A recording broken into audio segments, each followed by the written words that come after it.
தமிழக பாரதிய ஜனதா தலைமையகத்தில் மாநிலத்தின் பாரதிய ஜனதா தலைவர் தமிழிசை சவுந்தரராஜனும் தேசிய செயலாளர் எச் ராஜாவும் செய்தியாளர்களை கூட்டாக சந்திக்கிறார்கள். நேரலையில் பார்க்கலாம். இடையில மத்திய சர்க்காருடைய வீட்டு திட்டங்கிற ஒரு வார்த்தையை போட்டு அது மாநில திட்டம் போல எல்லா ஃபார்ம்ஸும் நான் மாநில அரசாங்கத்துக்கு சொல்றேன், மத்திய அரசாங்கத்தின் திட்டம் ஹானஸ்டா பிரதமர் படம் போட்டு இது மத்திய அரசின் திட்டம் என்று அதை செயல்படுத்த வேண்டும் என்று நான் கேட்டுக்கொள்கிறேன்.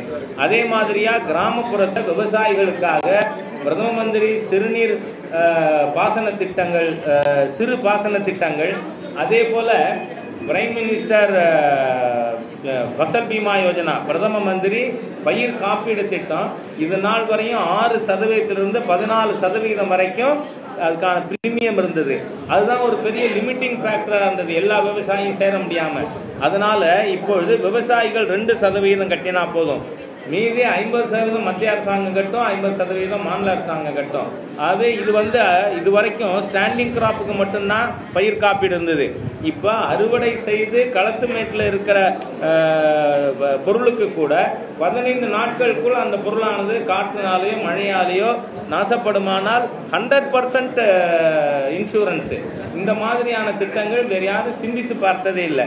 அதே மாதிரியா கால்நடைகளுக்கு இப்ப முன்னையெல்லாம் கால்நடைகளுக்கு 4.5% பிரீமியம் கட்டணும்.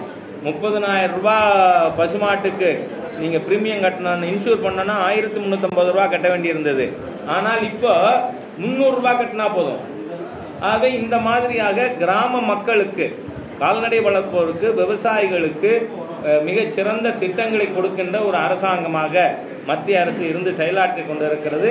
ஆகவே இந்த 3 ஆண்டு சாதனைகளை இன்றிலிருந்து துவங்கி ஜூன் மாதம் 15ஆம் தேதி வரை மத்திய அமைச்சர்கள், பிஜேபி ஆளுகின்ற மாநிலத்தில் இருக்கின்ற அமைச்சர்கள் அத்தனை பேரும் இங்க மாவட்டங்களில் போய் அதை விளக்குவதற்கு இருக்கிறார்கள். மாநில அமைப்பு சிஸ்டமேட்டிக்கா, மாநில நிர்வாகிகள், மாவட்ட நிர்வாகிகள்